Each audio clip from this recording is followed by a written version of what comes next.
Buddy fanned the black squid ink with a skeletal hand until he was satisfied it had dried.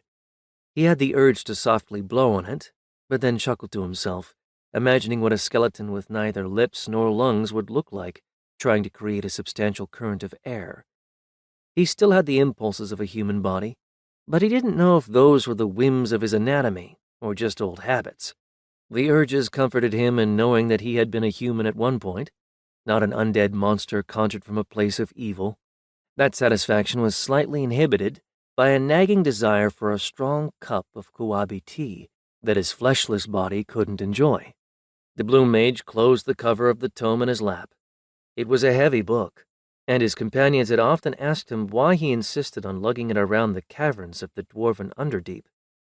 That was until the knowledge it held had saved their lives on several occasions. One such experience was in the very cave in which they currently slept. Buddy had used the tome's insight to defeat what Tekshan called an amalgamator. The amalgamator was a horrid monstrosity with a flowing body composed entirely of various bones, weapons, and armor. After its defeat, only a skull remained, a skull that now sat attached to one of Ox's mismatched pauldrons. The remains of the amalgamator had given up trying to fight Ox, and now slept beside the skeleton on his shoulder. Buddy assumed it was sleeping because it had ceased clacking its teeth together.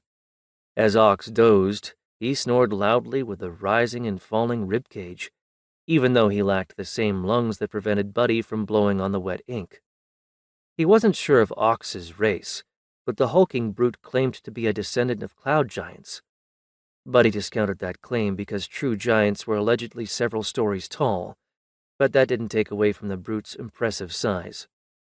Ox was nearly 8 feet tall, with shoulders as broad as an actual ox, and bones thick enough to be from one as well. Buddy thought he could have been an ogre or an oversized orc, but his structure was too humanoid, and his posture too upright. Buddy had tried to use his drift amulet's accessibility to divine Ox's race, but it only returned the word unknown. No armor they'd found had been big enough for Ox, so they had to piece together scale, plate, and chain from the armory in the arena in Amorthal, the underground city from which they had first awakened. He almost looked like the body of an amalgamator made of bone, leather, metal, and, of course, weapons. Ox wielded a massive war maul, 4 feet long and every bit of 40 pounds.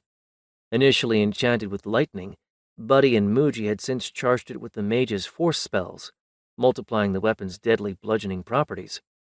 The small campfire in front of Buddy had begun to die down. They didn't need the fire for heat or cooking, but the group found it comforting nonetheless. Old habits again. Since the flames had begun to wane, the light in the quartz-lined cavern took on a soft bluish-green hue.